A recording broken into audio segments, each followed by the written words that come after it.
Il a détourné un avion en plein vol. Il a réclamé 200 000 dollars en espèces. Puis il a sauté dans le vide, en pleine nuit, sous la pluie, avec un parachute.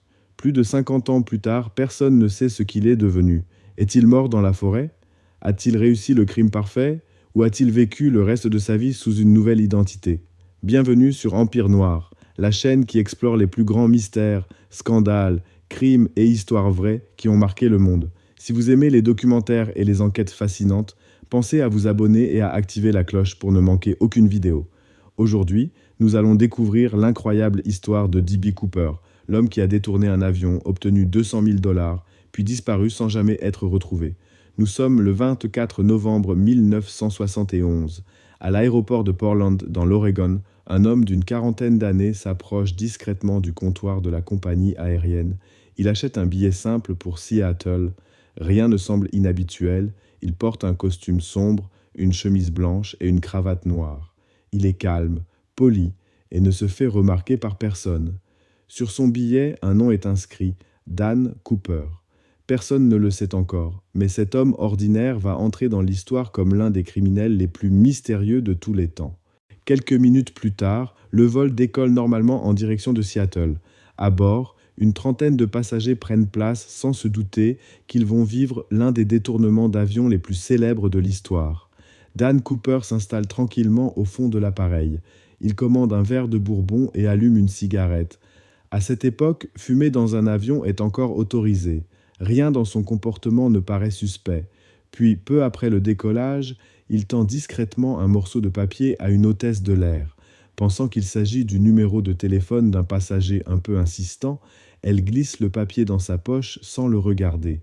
Mais Cooper se penche alors vers elle et prononce une phrase qui va tout changer. « Mademoiselle, vous devriez lire cette note. J'ai une bombe. » L'hôtesse sent immédiatement son sang se glacer.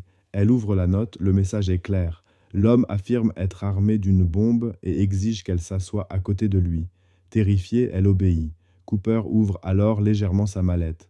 À l'intérieur, l'hôtesse aperçoit plusieurs cylindres rouges reliés par des fils. Cela ressemble fortement à un engin explosif.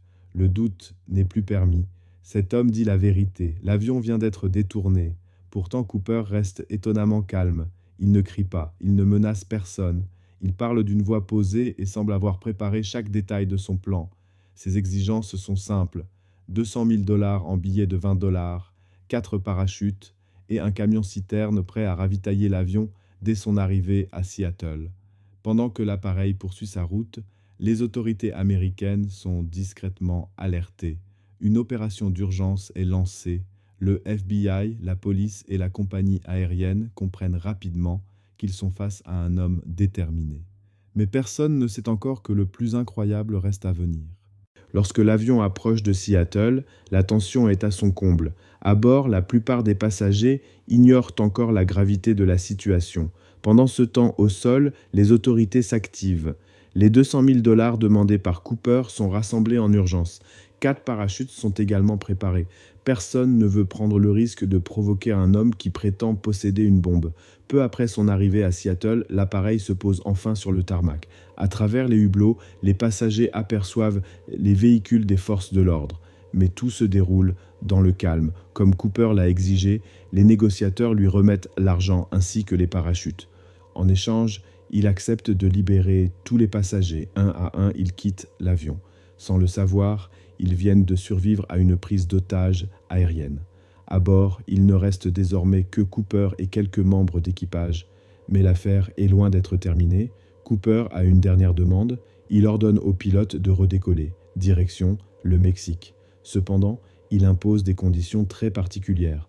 L'avion devra voler lentement, très lentement, à basse altitude, train d'atterrissage partiellement sorti et surtout avec l'escalier arrière prêt à être utilisé en plein vol. Ces exigences surprennent les pilotes.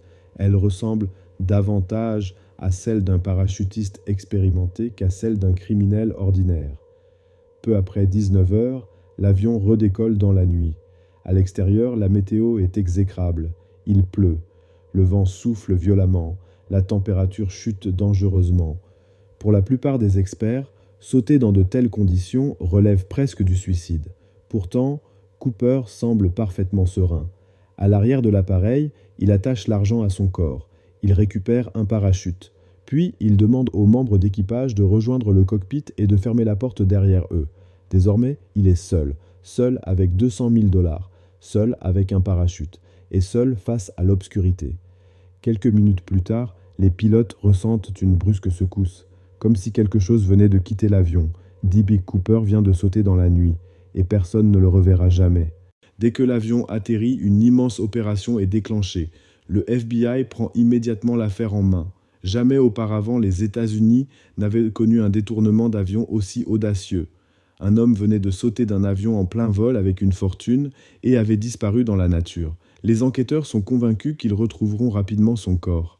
Après tout, les conditions étaient terribles. Une nuit noire, une pluie battante, des vents violents et des forêts immenses s'étendant sur des centaines de kilomètres. Pour beaucoup, il était impossible qu'il ait survécu. Mais les jours passent, puis les semaines, et aucun corps n'est retrouvé, aucun parachute, aucune trace, rien. Les recherches s'étendent sur une zone gigantesque. Des hélicoptères survolent les forêts, des équipes fouillent les montagnes, des agents interrogent des centaines de témoins. Mais D.B. Cooper semble s'être volatilisé. L'enquête devient rapidement l'une des plus importantes de l'histoire du FBI. Des milliers de suspects sont examinés, des anciens militaires, des parachutistes, des criminels connus, des pilotes. Même des citoyens ordinaires sont signalés par leurs proches. À chaque fois, les enquêteurs pensent tenir le bonhomme. À chaque fois, la piste s'effondre. Les années passent, puis les décennies, et le mystère grandit encore davantage. En 1980, soit près de 9 ans après le détournement, un événement inattendu relance l'affaire. Un jeune garçon joue sur les rives du fleuve Columbia. En creusant dans le sable, il découvre plusieurs liasses de billets fortement dégradés. Lorsque les numéros de série sont vérifiés, la conclusion est stupéfiante. L'argent provient directement de la rançon remise à D.B. Cooper. C'est la première preuve matérielle retrouvée depuis sa disparition.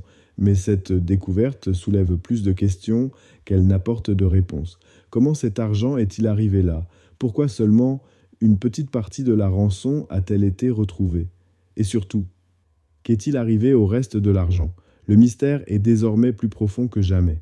Car une chose est certaine, même après des années d'enquête, le FBI ignore toujours si D.B. Cooper est mort cette nuit-là, ou s'il a réussi à disparaître pour toujours. Plus de 50 ans après les faits, une question continue de fasciner le monde entier. Que s'est-il réellement passé cette nuit-là? Les enquêteurs ont développé plusieurs théories. La première est la plus simple. Selon de nombreux experts, D.B. Cooper serait mort lors de son saut. Les conditions météorologiques étaient extrêmement dangereuses. Il faisait nuit. La pluie tombait abondamment. Le terrain était recouvert de forêts denses et de montagnes. Pour ces spécialistes, Cooper n'aurait jamais pu survivre à un tel saut. Mais cette théorie présente un problème majeur. Malgré des années de recherche, aucun corps n'a jamais été retrouvé, aucun équipement, aucun parachute, aucune preuve définitive, rien. Une deuxième théorie affirme au contraire que Cooper était un parachutiste expérimenté, peut-être un ancien militaire, peut-être un professionnel ayant soigneusement préparé son opération pendant des mois. Selon cette hypothèse, il aurait survécu et réussi à disparaître sous une nouvelle identité. C'est cette possibilité qui alimente encore aujourd'hui la légende de D.B. Cooper.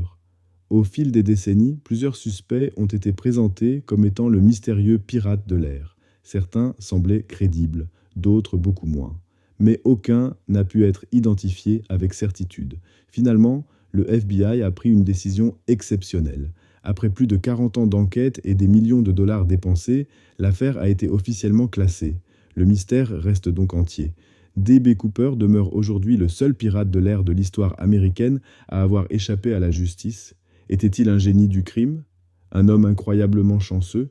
Ou simplement un inconnu dont les secrets ont disparu avec lui dans la nuit du 24 novembre 1971? Nous ne le saurons peut-être jamais. Et c'est précisément ce qui fait de cette histoire l'un des plus grands mystères criminels de tous les temps. Si cette enquête vous a plu, pensez à vous abonner à Empire Noir pour découvrir d'autres mystères, scandales, crimes et histoires vraies qui ont marqué le monde. Et dites-moi en commentaire, selon vous, D.B. Cooper a-t-il survécu à son saut ou est-il mort cette nuit-là? Merci d'avoir regardé cette vidéo. À très bientôt pour une nouvelle enquête sur Empire Noir.